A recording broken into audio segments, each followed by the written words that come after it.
आज तक। मैं हूं आपके साथ नवजोत रंधावा। कृषि कानूनों के खिलाफ किसानों का आंदोलन लगातार जारी है और इस आंदोलन के बीच महापंचायतों का सिलसिला भी लगातार जारी है। और इस बीच बड़ी खबर यह कि जयपुर के करीब चाकसू में बड़ी महापंचायत कर सचिन पायलट ने कृषि कानूनों पर केंद्र के खिलाफ मोर्चा खोल दिया।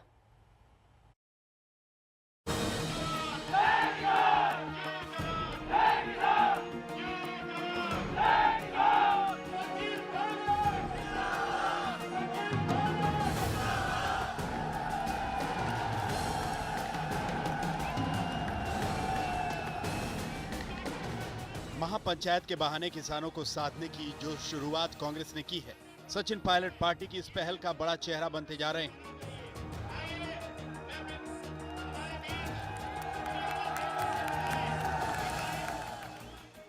ये तस्वीरें जयपुर के करीब चाकसू की है। यहाँ किसान महापंचायत के बहाने सचिन पायलट एक तीर से दो निशाने साध लिए। पहला तो कृषि कानूनों को लेकर केंद्र पर हमला बोला और राजस्थान में पार्टी के इस अभियान की कमान संभालने का संकेत दिया। महापंचायत के माध्यम से हम केंद्र सरकार को चुनौती देना चाहते हैं कि देश का नौजवान और देश का किसान आज एकजुटता से खड़ा हुआ है। 36 करोड़ के लोगों ने प्रण ले लिया कि तानाशाही तरीके से किसान के भविष्य को अधिकार में पकड़ने का काम जो कर रहे हैं उसके खिलाफ हम सब इकट्ठा होंगे। तो दूसरा, राजस्थान में अब तक की सबसे बड़ी किसान महापंचायत कर विरोधी गुट की बोलती बंद कर दी। किसानों की भारी भीड़ के बीच मंच से जैसे ही सचिन पायलट ने कृषि कानून वापस होने तक आंदोलन जारी रखने का दम भरा, महापंचायत उनके नाम के नारों से गूंज उठी।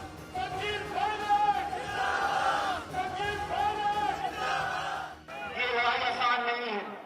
केंद्र की सरकार ने दिल्ली में बैरिकेड लगा दिए, कीमत ठोक दी, रक्षा में बल तैनात कर दिए, लोगों को तलब हो रहा है, केस डाले जा रहे हैं, पुलिस का दबाव बढ़ रहा है, लेकिन हम लोग भी मानने वाले नहीं है। हमारी जिद है कि किसान जो कृषि कानून बने हैं उनको वापस देना पड़ेगा। और आज हम सब लोगों ने चाकसू में जिस तरह से लोगों ने सचिन पायलट को चाहा, निश्चित रूप से कहा जा सकता है कि कृषि बिल जैसे मुद्दों पर अगर कांग्रेस के पक्ष में कोई नेता जनता के बीच एक आकर्षण का केंद्र बना हुआ है राजस्थान में, तो सचिन पायलट है। सचिन पायलट की दीवानगी ऐसा सर चढ़कर बोल रही थी चाकसू के इस मैदान में कि लोग घंटों घंटों सचिन पायलट जिंदाबाद के नारे लगा रहे थे। किसानों के आंदोलन के बीच कांग्रेस जाटलैंड माने जाने वाले पश्चिमी यूपी, हरियाणा, राजस्थान में अपनी सियासी पकड़ मजबूत करने की कोशिश में है, क्योंकि इन इलाकों में किसान आंदोलन की कमान जाट समुदाय ने ही संभाल रखी है। यही वजह है कि राहुल गांधी और प्रियंका लगातार किसान महापंचायत में पहुंच रहे हैं। बीते हफ्ते 2 दिनों के राजस्थान के दौरे पर राहुल ने किसानों से संवाद किया था और नए कानूनों को किसानों के खिलाफ बताया था।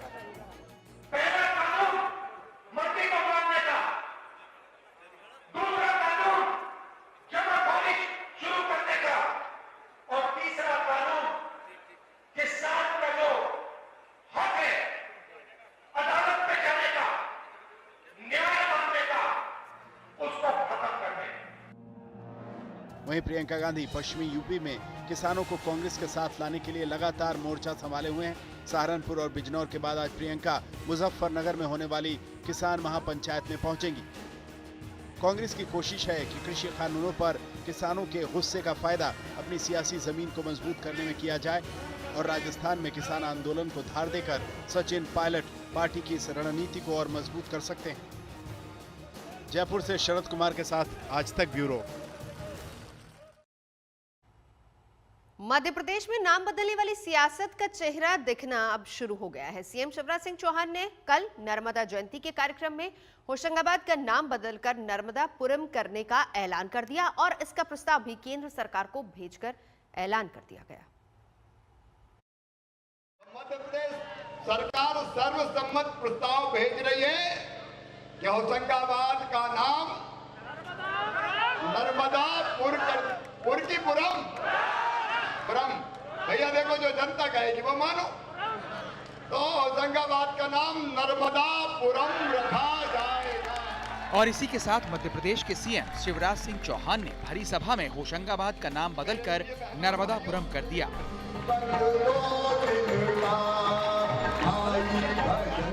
मौका भी खास था। होशंगाबाद में ही नर्मदा जयंती के मौके पर नर्मदा महोत्सव का कार्यक्रम आयोजित था।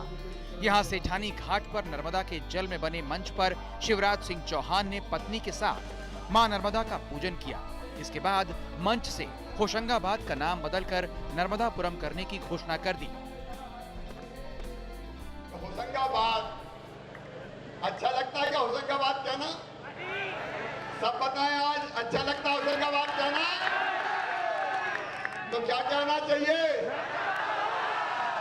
तो मध्य प्रदेश सरकार सर्वसम्मत प्रस्ताव भेज रही है कि होशंगाबाद का नाम नर्मदापुर की पुरम भैया देखो, जो जनता कहेगी वो मानो। तो होशंगाबाद का नाम नर्मदापुरम रखा जाएगा। एक कहावत है कि नाम में क्या रखा है, तो जनाब हम कहेंगे कि नाम में ही तो सब कुछ रखा है। नाम में संस्कृति है, नाम में संस्कार है, नाम में सियासत है, नाम में उद्धार है, नाम पर संग्राम है। और शिवराज सरकार को लगता है कि वो नाम जो बदनाम करते हैं उन्हें बदल देना चाहिए। शहरों के नाम बदलने के पीछे हमारे राष्ट्रीय स्वाभिमान का जागरण है। गुरु नानक देव 500 साल पहले गुरु नानक टेकरी पर आए थे, तब वहां ईदगाह नहीं बनी थी, तो पहले गुरु नानक आए तो गुरु नानक टेकरी के नाम से वो स्थान जाना जाता था। गुरु नानक केवल सिख धर्मावलंबियों के नहीं बल्कि भारत के संपूर्ण जनों के वो जो है चिंतक थे, भगवान थे, ईश्वर के रूप में उनको देश ने पूजा है, माना है। होशंगाबाद का नाम बदलकर नर्मदापुरम किए जाने पर यहाँ के निवासी और आम जन भी बेहद खुश हैं। उन्हें लगता है कि इससे मां नर्मदा की ख्याति बढ़ेगी और लोगों को इसकी महत्ता की जानकारी होगी। मुझे ऐसा लगता है ये कहीं ना कहीं बहुत अच्छा कदम है, ताकि सबको पता चले कि नर्मदा माँ की क्या वैल्यू है और नर्मदा जी के कारण ही होशंगाबाद इतना पॉपुलर हो। तो वो मेरे हिसाब से तो बहुत बढ़िया कदम है। नर्मदापुरम नाम बहुत बढ़िया रखा है शिवराज सिंह चौहान ने, बहुत ही अच्छा हुआ, बहुत खुशी हुई है। जो नामकरण उन्होंने किया है, मैं समझता हूँ ये एक बहुत अच्छा कदम है और ऐसा और आगे देखने मिले तो अच्छा है। कुछ लोग इसके विरुद्ध भी हैं, तो अपनी अपनी सोच है, जैसे जैसा मानना है, बट मेरी सोच ये है कि अच्छा कदम है। होशंगाबाद का नाम तो बदलने का प्रस्ताव मध्य प्रदेश सरकार केंद्र सरकार को भेज रही है, लेकिन कई और भी नाम हैं जिन्हें बदलने के लिए बीजेपी नेताओं की तरफ से आवाजें उठती रही हैं। ईदगाह हिल्स, हलाली डैम, इकबाल मैदान, हबीबगंज रेलवे स्टेशन और बुरहानपुर के नाम भी बदलने के लिए सरकार के अंदर खाने से आवाज उठती रही है।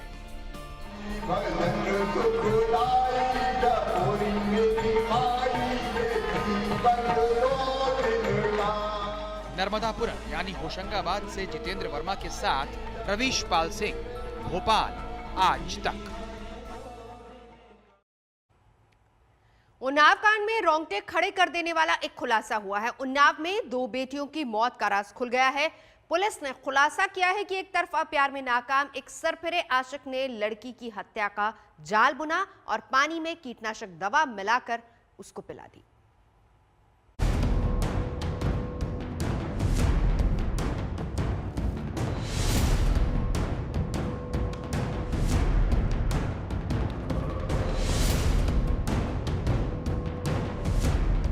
मोबाइल नंबर न देने पर विनय नाम के एक सिरफिरे आशिक ने मौत का ऐसा चक्रव्यूह रचा कि सुनने वालों के रोंगटे खड़े हो गए। एक तरफा प्यार में विनय ने कर डाले 2 कत्ल। मारना तो एक को चाहता था, लेकिन मारी गई 2 लड़कियां। तफ्तीश में जो कहानी सामने आई उससे साफ हो गया कि यह ना तो कोई हादसा था, न लड़कियों ने खुदकुशी की थी, ना कोई ऑनर किलिंग का मामला था, बल्कि लड़कियों के कत्ल की खौफनाक साजिश रची गई थी। पुलिस की तफ्तीश में खुलासा हुआ कि एक तरफा प्यार करने वाले एक सनकी ने लड़की से फोन नंबर मांगा। जब लड़की ने दोस्ती और फोन नंबर देने से साफ इनकार कर दिया तो उसका गुस्सा 7वें आसमान पर पहुंच गया और उसने रच दी साजिश। लॉकडाउन के समय से उनकी इन बच्चियों के साथ दोस्तियां हो गई थी और इन लड़कियों के साथ दोस्तियों के चलते वो संबंध दोस्ताना हो गए थे। विनय को इनमें से एक लड़की के साथ प्रेम हो गया था और उसके द्वारा लड़की को प्रपोज किया गया था तथा उसका फ़ोन नंबर मांगा गया था। लड़की द्वारा इससे मना कर दिया गया था और इसी के चलते आक्रोशित होकर उसने घर में उपलब्ध खेती के काम में इस्तेमाल होने वाला कीटनाशक को पानी की बोतल में पिला के इस लड़की को पिलाया था। उसे ये कतई अंदेशा नहीं था कि बाकी लड़कियां भी इसे पिएंगी, लेकिन लड़कियों ने अपनी बहन के हाथ से छीन के बोतल से पानी पी लिया और जब वो बेहोश होकर गिरी तब ये वहां से भाग गया। 48 घंटे की पड़ताल के बाद पुलिस ने पूरी गुत्थी सुलझा दी। पुलिस के मुताबिक आरोपी विनय ने प्यार में नाकाम रहने पर लड़की की जान लेने की ठानी। तय ये किया कि कीटनाशक मिले पानी को पिलाकर उसकी हत्या कर देगा, लेकिन कत्ल की इस खामोश साजिश के दौरान गलती से लड़की की छोटी बहन और भतीजी ने ये जहर वाला पानी पी लिया और तीनों बेसुध हो गईं। बाद में 2 की मौत हो गई। आरोपी विनय, जिसे मारना चाहता था, वो अस्पताल में भर्ती है। देखिए, उसने एक ही लड़की को पानी देने के लिए एक बोतल में ही मिलाया था। वो 2 बोतलें पानी लेकर गया था, नमकीन लेके गया था। लड़कियां भी अपनी तरफ से नमकीन लेकर आई थी और दोनों सभी ने साथ बैठकर खाया पिया था और उसका इरादा केवल एक लड़की के लिए ही था, लेकिन लड़की की बहनों ने उसी के हाथ से छीन कर पानी पी लिया। ये उसको इस बात का अंदेशा नहीं था। मामला पहले 2 दिन तक बेहद पेचीदा था और इसे लेकर तरह तरह की बातें हो रही थी। सियासतदानों ने भी अपने अपने तौर पर एक दूसरे पर इल्जामों की बारिश कर दी, लेकिन आखिरकार एक मुखबिर की इत्तला पर उन्नाव पुलिस ने जब मामले का खुलासा कर दिया तो हर कोई दंग रह गया। पुलिस अब आरोपी के बयान और सबूतों का मिलान कर रही है।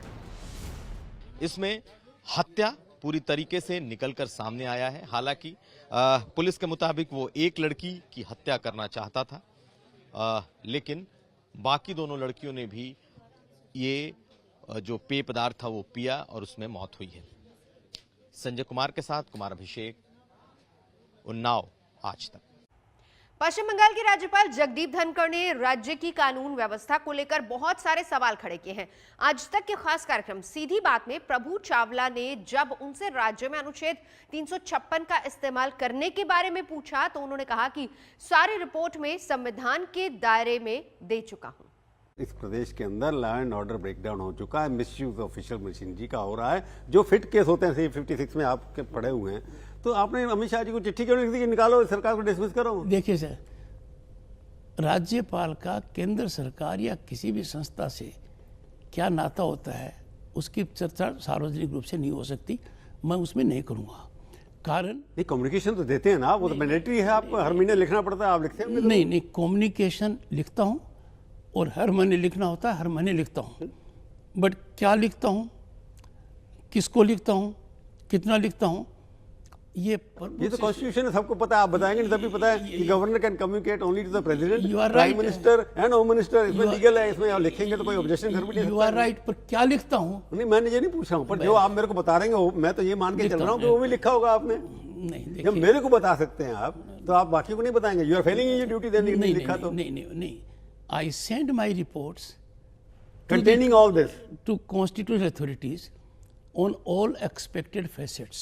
क्योंकि आप इतने कंसर्न, आई अप्रिशिएट कि यू आर द कंसर्न। उस विषय पर प्रभु जी, मैं नहीं पूछ रहा, मैं उस विषय पर प्रभु जी को और प्रभु जी को नहीं बताऊं। नमस्कार, मैं हूं अंजना ओम कश्यप। हमें उम्मीद है ये वीडियो आपको पसंद आया होगा। लेटेस्ट खबरों के लिए यूं ही देखते रहिए आज तक और इस वीडियो के पसंद आने पर लाइक, शेयर एंड सब्सक्राइब करना ना भूलें।